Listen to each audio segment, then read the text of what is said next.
Hello दोस्तों, हमारा आज का वीडियो भारत के प्रधानमंत्रियों पर केंद्रित है और प्रधानमंत्री सीरीज के इस भाग में हम भारतीय लोकतंत्र के उन ऐसे प्रधानमंत्रियों के बारे में चर्चा करेंगे जिन्हें अपने सफल राजनीतिक जीवन में भी कभी कभार हार का मुंह देखना पड़ा है।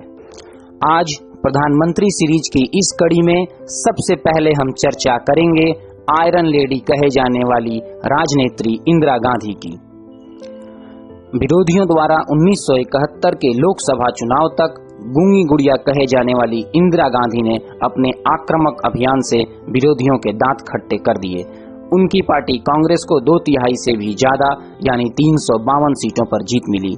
इस चुनाव में इंदिरा गांधी एक बार फिर रायबरेली से चुनाव लड़ी और उन्होंने मशहूर समाजवादी नेता राजनारायण को मतों के भारी अंतर से हराया। लेकिन इस चुनाव में इंदिरा गांधी की यही जीत आगे चलकर उनके राजनीतिक पतन का कारण भी बनी। राजनारायण ने इंदिरा गांधी के निर्वाचन की वैधता को इलाहाबाद हाई कोर्ट में चुनौती दी। उनका आरोप था कि इंदिरा गांधी ने चुनाव जीतने के लिए सरकारी मशीनरी का दुरुपयोग किया।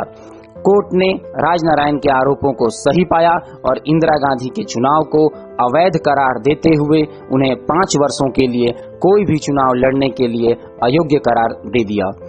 इस तरह चुनाव मैदान में हारे राजनारायण इंदिरा गांधी को अदालत में हराने में कामयाब हो गए। उसी दौरान जयप्रकाश नारायण के नेतृत्व में बिहार में शुरू हुआ आंदोलन भी तेज हो गया था। विपक्षी दलों ने भी इंदिरा गांधी पर इस्तीफे के लिए दबाव बनाना शुरू कर दिया था, लेकिन इंदिरा गांधी ने फैसले को मानने के बजाय 25 जून 1975 को पूरे देश में आपातकाल लगा दी।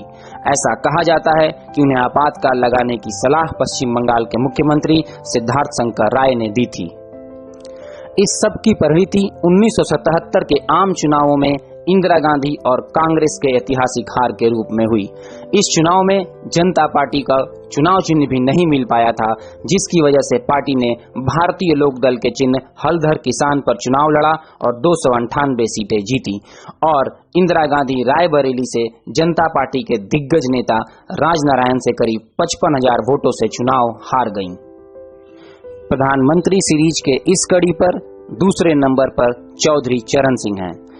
भारत के किसान राजनेता एवं 5वें प्रधानमंत्री चौधरी चरण सिंह आज से 5 दशक पूर्व 1971 में सारे समीकरण अपने पक्ष में देखकर मुजफ्फरनगर लोकसभा सीट से चुनाव लड़ने आए थे और जीवन के पहले लोकसभा चुनाव में उन्हें हार का मुंह देखना पड़ा। कम्युनिस्ट पार्टी सीपीआई के ठाकुर विजयपाल सिंह ने उन्हें करीब 50,000 वोटों से शिकस्त दी। वह भारतीय इतिहास में ऐसे पहले प्रधानमंत्री थे जो अपने कार्यकाल के दौरान कभी भी संसद भवन न पहुंच सके। इंदिरा गांधी ने 1979 में मात्र 23 दिनों में समर्थन वापस लेकर उनकी सरकार गिरा दी और देश में मध्यावधि चुनावों की घोषणा हो गई। प्रधानमंत्री सीरीज की इस कड़ी में अगला नंबर आता है विश्वनाथ प्रताप सिंह का। विश्वनाथ प्रताप सिंह भारत के 8वें प्रधानमंत्री और उत्तर प्रदेश के मुख्यमंत्री रह चुके हैं। उनका कार्यकाल करीब 11 महीने 2 दिसंबर 1989 से 10 नवंबर 1990 तक चला, लेकिन 1977 के लोकसभा चुनाव में इलाहाबाद से जनता पार्टी के उम्मीदवार जनेश्वर मिश्र ने कांग्रेस के दिग्गज नेता विश्वनाथ प्रताप सिंह को करीब 90,000 वोटों से हराया। इस जीत के पश्चात जनेश्वर मिश्र भारतीय राजनीति में एक चर्चित चेहरा बन गए और छोटे लोहिया के नाम से भी जाने जाने लगे। वीपी सिंह ने 13 अगस्त 1990 को मंडल आयोग लागू करने की घोषणा की थी। प्रधानमंत्री सीरीज की इस कड़ी में चौथे नंबर पर युवा तुर्क के नाम से जाने जाने वाले चंद्रशेखर सिंह का नाम आता है। भारत के 9वें प्रधानमंत्री और प्रभावी व्यक्तित्व के राजनेता रहे चंद्रशेखर अपनी पुरानी लोकसभा सीट बलिया से 1984 के आम चुनावों में जनता पार्टी के उम्मीदवार थे। कांग्रेस ने उनके खिलाफ अपने पुराने उम्मीदवार जगन्नाथ चौधरी को मैदान में उतारा। मतदान के बाद जब नतीजे आए तो कांग्रेस के पक्ष में चल रही सहानुभूति लहर और स्थानीय मुद्दे चंद्रशेखर के व्यक्तित्व पर भारी पड़े और कांग्रेस के जगन्नाथ चौधरी करीब 54,000 वोटों से चुनाव जीत गए। जगन्नाथ चौधरी जमीन से जुड़े नेता के रूप में जाने जाते हैं और उन्होंने सिंचाई व कृषि मंत्री के रूप में उत्तर प्रदेश में प्रशंसनीय कार्य किया है। इस कड़ी में 5वें नंबर पर HD देवगौड़ा का नाम आता है। भारत के 11वें प्रधानमंत्री और कर्नाटक के 14वें मुख्यमंत्री रहे एच.डी. देवगौड़ा को अपने राजनीतिक जीवन में 3 बार चुनावी हार का सामना करना पड़ा है। पहली बार कांग्रेस के मात्र 27 साल के डी.के. शिव कुमार ने जनता दल के दिग्गज नेता रहे एच.डी. देवगौड़ा को सथानूर सीट से 1989 के कर्नाटक विधानसभा चुनाव में मात दी। इसके बाद दूसरी बार 1999 के लोकसभा चुनाव में कांग्रेस के जी. पुत्तास्वामी गौड़ा ने हासन लोकसभा सीट से एच.डी. देवगौड़ा को 1,41,757 मतों से पराजित किया। प्रधानमंत्री बनने के बाद यह उनकी पहली हार थी। तीसरी बार 2019 के चुनाव में उन्हें तुमकुर लोकसभा सीट से भाजपा के एस. बासवराज ने 13,339 वोटों से हराया। तुमकुर में ये चुनावी मुकाबला लिंगायत और वोक्कालिगा समुदायों के बीच तकरार के तौर पर भी देखा गया। बता दें कि देवगौड़ा ने चुनावी राजनीति से संन्यास लेने की ओर इशारा किया था और यह संभवतः उनका आखिरी चुनाव था। और इस तरह कोई भी गैर कांग्रेसी प्रधानमंत्री 1999 तक अपना कार्यकाल पूरा नहीं कर सका। प्रधानमंत्री सीरीज की इस कड़ी में अगला नंबर लोकप्रिय नेता अटल बिहारी वाजपेयी का है, जिन्हें अपने सफल राजनीतिक जीवन में भी 5 बार असफलताओं से रूबरू होना पड़ा है। भारत के 11वें प्रधानमंत्री रहे अटल बिहारी वाजपेयी ने अपने राजनीतिक जीवन में 4 राज्यों के 6 लोकसभा क्षेत्रों की नुमाइंदगी की। हालांकि 5 बार उन्हें हार का सामना करना पड़ा।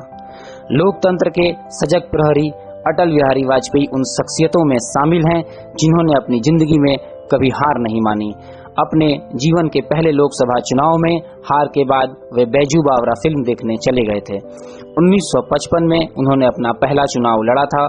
यह एक उपचुनाव था जो पंडित जवाहरलाल नेहरू की बहन विजया लक्ष्मी पंडित द्वारा United nation general assembly join करने के लिए लखनऊ सांसद पद से इस्तीफा देने के बाद हुआ था।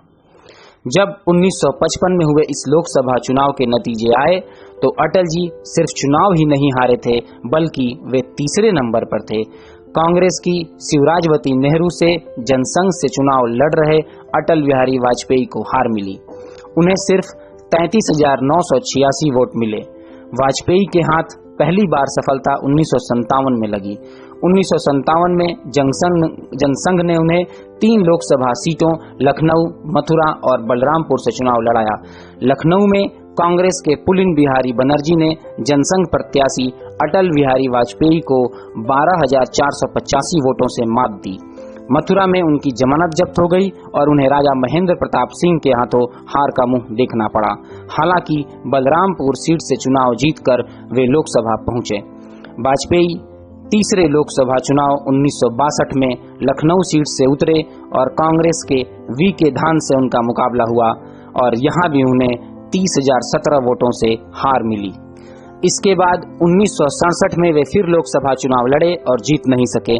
फिर 1967 में ही उपचुनाव हुआ, जहां से वो जीतकर सांसद बने। 1971 में 5वें लोकसभा चुनाव में अटल बिहारी वाजपेयी मध्य प्रदेश के ग्वालियर सीट से उतरे और जीतकर सांसद पहुंचे।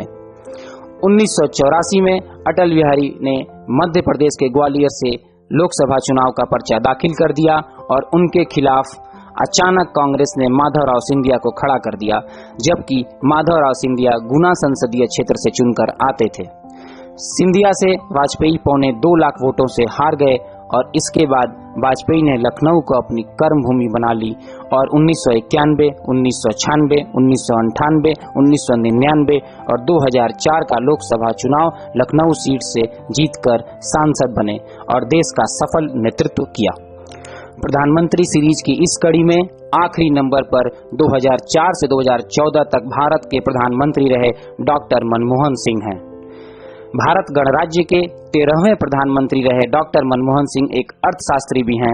1999 के लोकसभा चुनावों में उन्हें दक्षिण दिल्ली की सीट से टिकट भी मिला और उनके सामने बीजेपी के राज्य स्तर के नेता वी.के. मल्होत्रा खड़े थे और मनमोहन सिंह ये चुनाव करीब 30,000 वोटों से हार गए। ये हार उनमें इस कदर घर कर गई थी कि उन्होंने 2004 में चुनाव लड़ने से साफ इनकार कर दिया था। दोस्तों, प्रधानमंत्री सीरीज की इस कड़ी में आज की वीडियो में इतना ही, और आने वाले वीडियो में हम आपको कुछ ऐसे ही रोचक तथ्यों की जानकारी देते रहेंगे। कृपया आप इस वीडियो को लाइक और शेयर करना न भूलें। धन्यवाद।